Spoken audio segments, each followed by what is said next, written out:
आज हम ये कार्यक्रम संपन्न कर रहे हैं। मेरी भी परीक्षा है, न मेरे को कुछ दिखाई दे रहा है, अंधेरे में मैं बोल रहा हूँ। पृथ्वीराज चौहान जयंती के उपलक्ष्य में अपना ये कार्यक्रम हो रहा है। अंतिम हिंदू सम्राट पृथ्वीराज चौहान इस धरती के शिरोमणि महापुरुष हुए हैं। हम सभी इनको नमन करते हैं, अच्छे से जानते भी हैं। सम्राट पृथ्वीराज चौहान का जन्म अजय मेरू अजमेर की पावन धरा पर हुआ है। पृथ्वीराज चौहान का जन्म ज्येष्ठ मास की कृष्णा पक्ष द्वादशी विक्रम संवत 1223 सन 1166 में पिता सोमेश्वर महाराज और माँ कुरपुरी देवी की यहाँ पर हुआ। पृथ्वीराज बहुत पराक्रमी योद्धा के रूप में जाने गए। संयोग से बहुत छोटी आयु में ही उनके पिताश्री का शरीर पूरा हो गया और लगभग 11 वर्ष की आयु में वो गद्दीपति हो गए। बाद में नाना नंगपाल के यहाँ दिल्ली वो गोद चले गए। अनेक इतिहासकारों ने अनेक ढंग से उनके जीवन का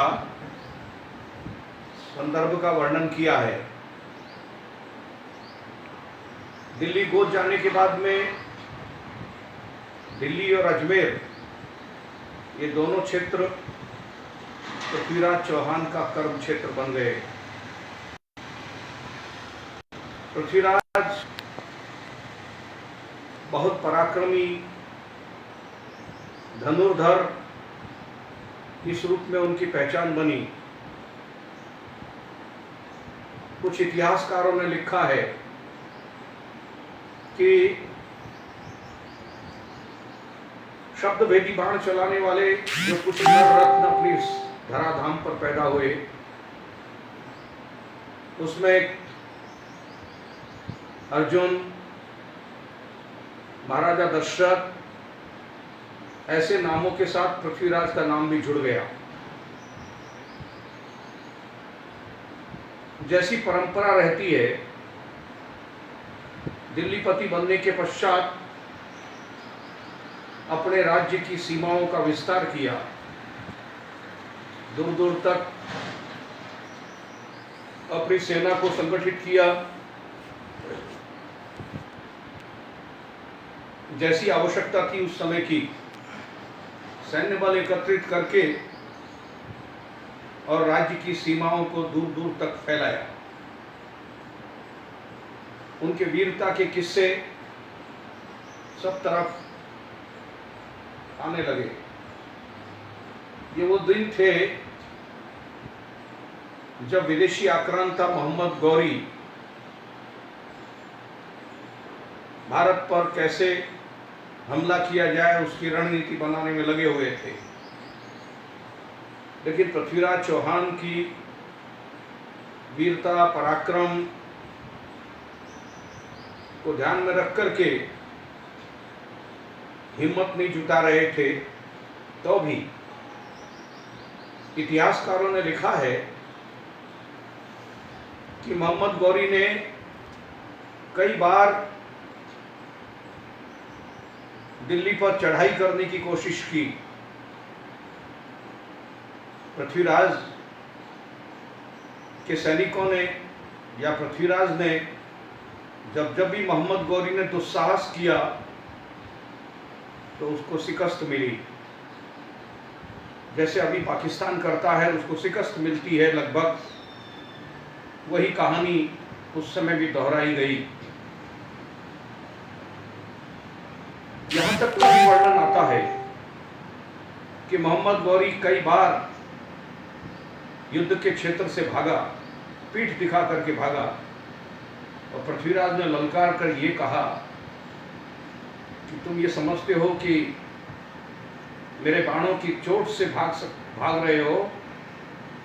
मैं भागते दुश्मन पर वार करना नहीं जानता, नहीं चाहता, नहीं करता, मेरी परंपरा नहीं कहती। मैं चाहूं तो मेरे तीरों से तुम्हारी टोपी भी, तुम्हारा सिर भी उड़ा सकता हूं। ये कहते हुए पृथ्वीराज ने मोहम्मद गौरी के सिर की टोपी को उड़ाया।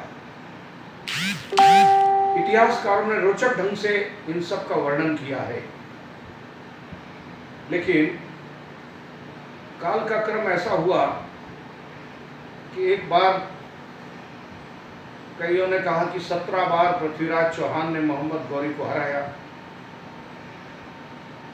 लेकिन बीच का एक तरायन के मैदान में पृथ्वीराज के साथ धोखा हुआ और धोखे से वो बंदी बना लिए गए। बंदी बनाने के पश्चात पृथ्वीराज चौहान को मोहम्मद गौरी गजनी ले गए। मोहम्मद गौरी ने पृथ्वीराज चौहान को कहा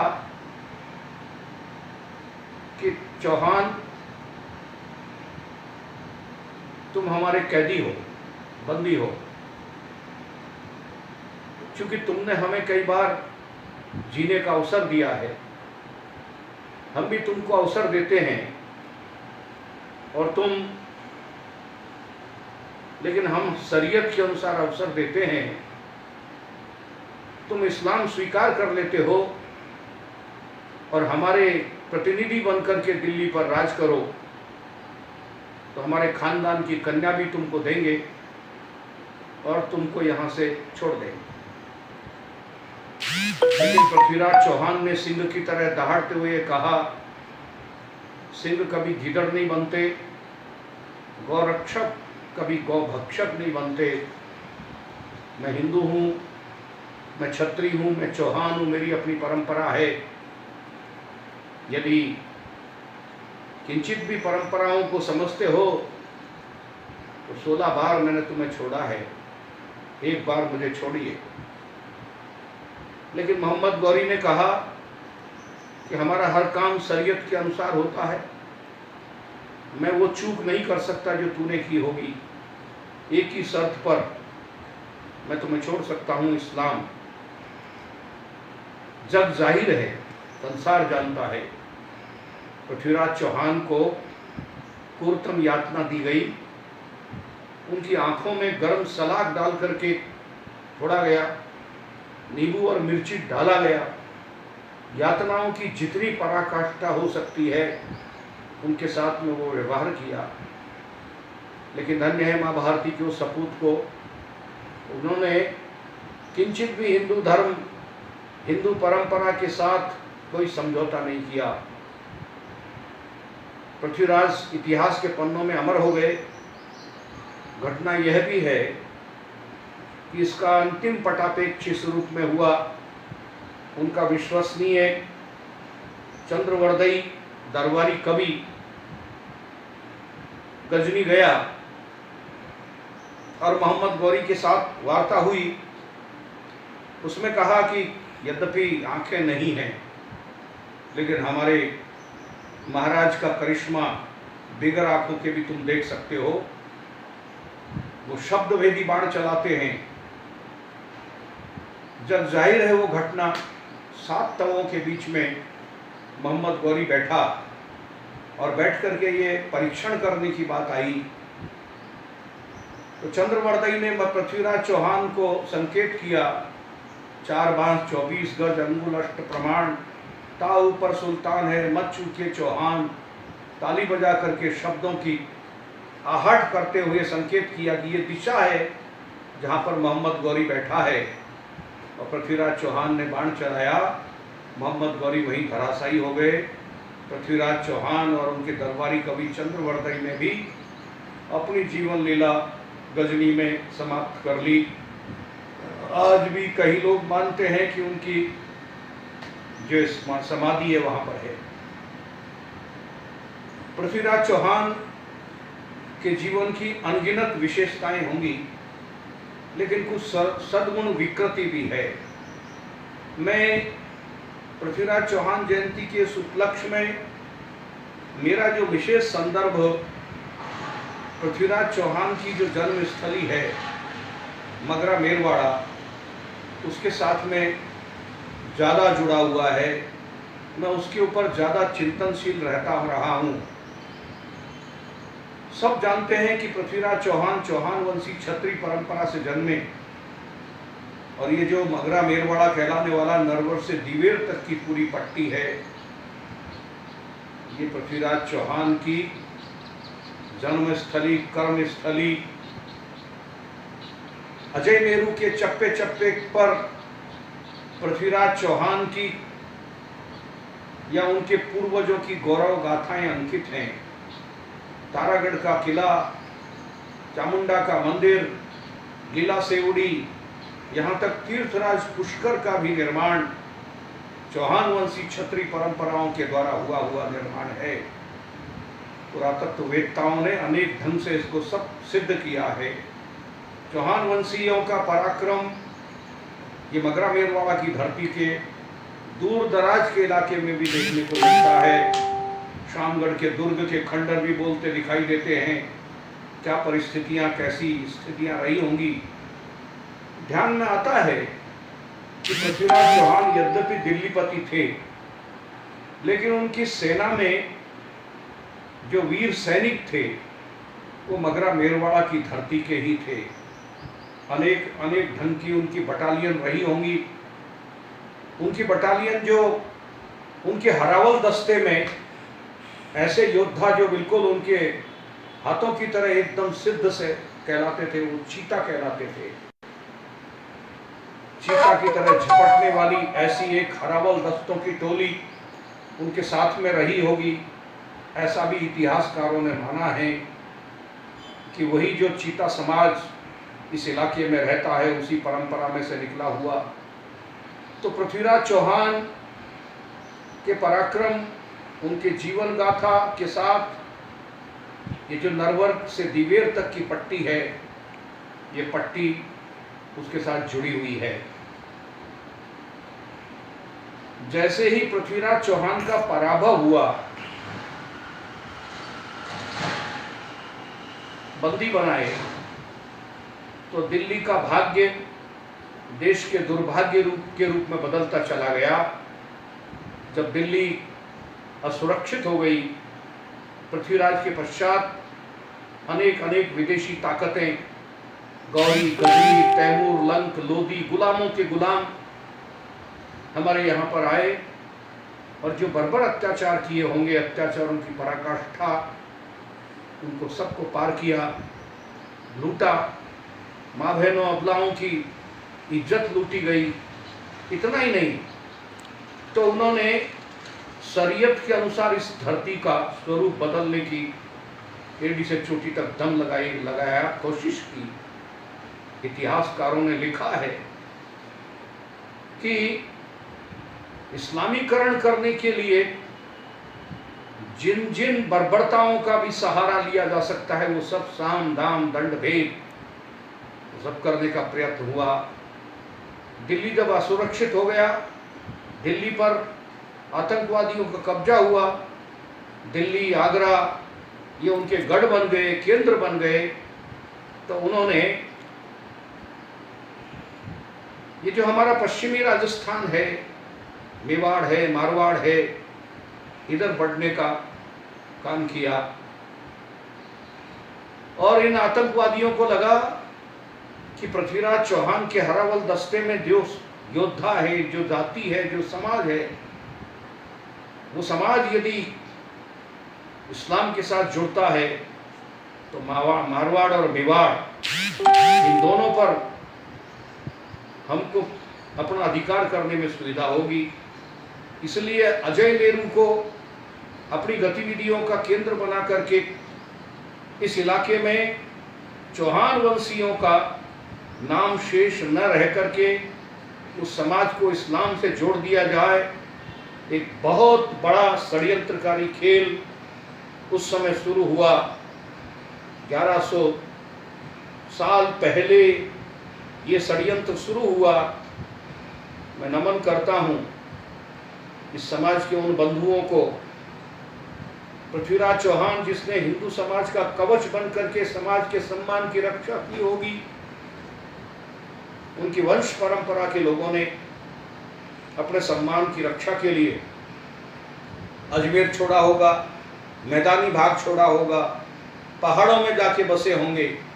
मगरा मेरवाड़ा पूरा पहाड़ों में बसता है। किन कठिनाइयों में उन्होंने जीवन यापन के मार्ग स्वीकार किए होंगे, लेकिन समझौता नहीं किया, संघर्ष करते रहे। अनेक ढंग से उनका मत परिवर्तन करने के लिए, उनको हिंदू जीवन धारा से काटने के लिए बहुत प्रकार के षड्यंत्र हुए, जो षड्यंत्र की निशानी आज भी दिखाई देती है। इतिहास साक्षी है कि इस मगरा मेरवाड़ा की धरती पर ऐसा योद्धा पैदा हो, ऐसा नररत्न पैदा हो, हिंदुत्व का पुरोधा पैदा हो, जिसके संघर्षों की गौरव गाथा दूर दूर तक जानी जाती हो। उस जमीन पर इस्लाम इस रूप में कहां से स्थापित हुआ?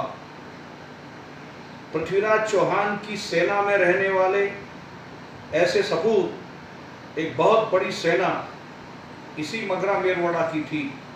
इस मगरा मेरवाड़ा से इस्लाम का रिश्ता कैसे जुड़ा होगा? बहुत बड़ा खोज का विषय, जानने का विषय है। सच्चाई लोगों को समझ में भी आती है। आश्चर्य होता है कि आज किस तरीके से कुएं में भांग घुली होगी कि ऐसी जाति, ऐसा समाज हिंदू समाज से अलग होने की बात सोचने लगा। इस्लाम में जाने का ऐसा एक खेल शुरू हुआ। भगवान की कृपा से देश की आज़ादी के साथ ही समाज के जागरूक लोगों ने आर्य समाज के माध्यम से पृथ्वीराज चौहान परंपरा के इस ऋण को उतारने के लिए, इस समाज को अपनी गौरवशाली परंपरा से जोड़ने के लिए आर्य समाज ने भी काफ़ी कुछ काम किया था। उसी सूत्र को 80 के दशक में विश्व हिंदू परिषद ने एक संकल्प के साथ में हाथ में लिया, ये सोच करके कि ऐसे गौरवशाली समाज का यदि माना ऋण नहीं चुकाएंगे तो इससे बड़ी हिंदू समाज के लिए लज्जा की कोई बात नहीं हो सकती। ये समाज, इसका यथार्थ जीवन स्वरूप चौहान वंशी समाज है। इस समाज को फिर से अपने यथार्थ का बोध कराना पड़ेगा, सोए हुए सिंह को जगाना पड़ेगा। 80 के दशक से अनेक ढंग से पृथ्वीराज चौहान का नाम जो मगरा मेरवाड़ा भूल गया था, अजमेर की धरा पर पृथ्वीराज चौहान जयंती मनाना लोग भूल गए थे। कोई कार्यक्रम इस पद्धति का सोचता भी नहीं था। पृथ्वीराज चौहान का नाम ऐसा, तो महापुरुषों के ऐसे नाम समाज में अंगार पैदा करने वाले नाम होते हैं।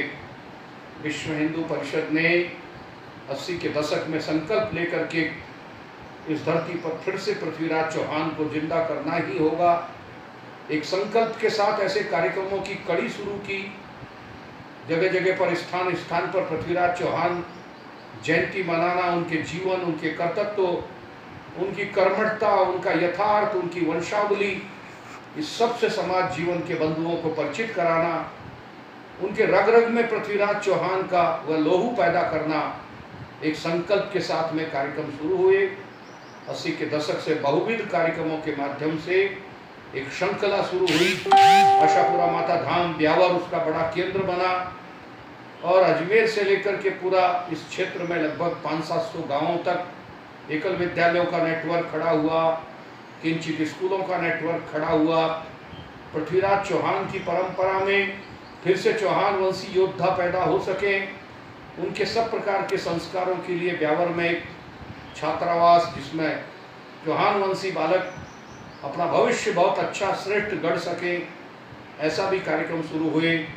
बहुत प्रकार के कार्यक्रमों की रचना चलती है, चलाने की योजना है।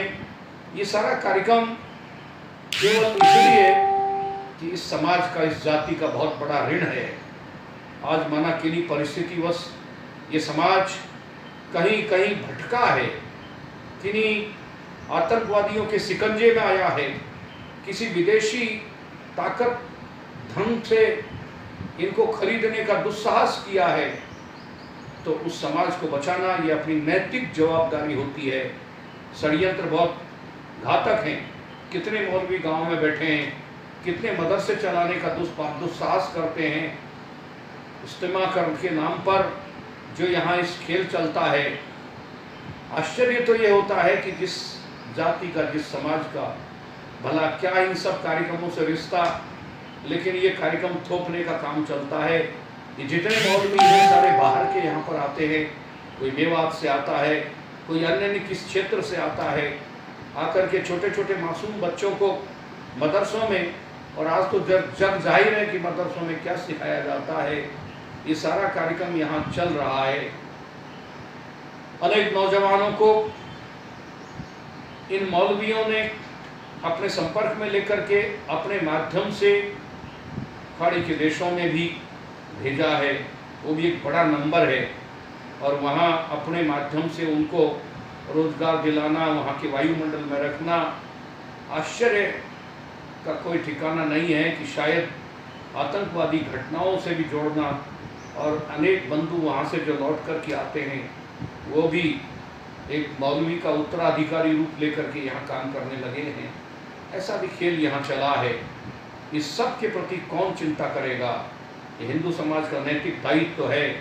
समाज को तोड़ने वाली ताकतें किस तरीके से समाज में अंदर तक बैठी हुई हैं, इन सब को रोकने का ये पृथ्वीराज चौहान जयंती का जो संकल्प है, हिंदू समाज का बड़ा भारी ऋण है।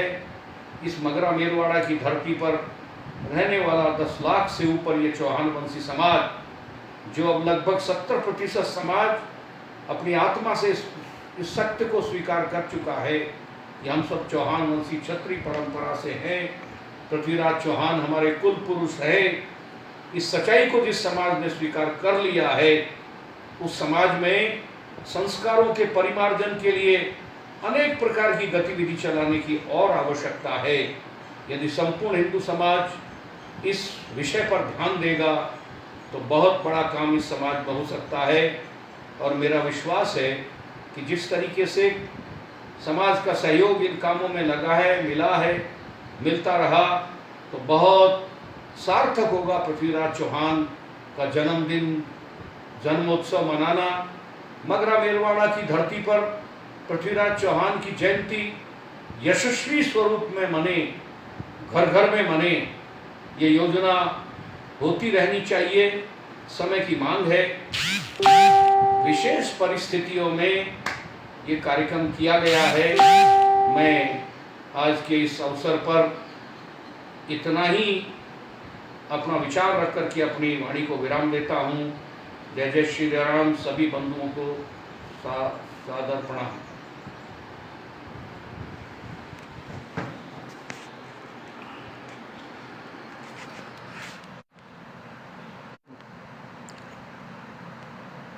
समय नहीं आया यार, मैं तो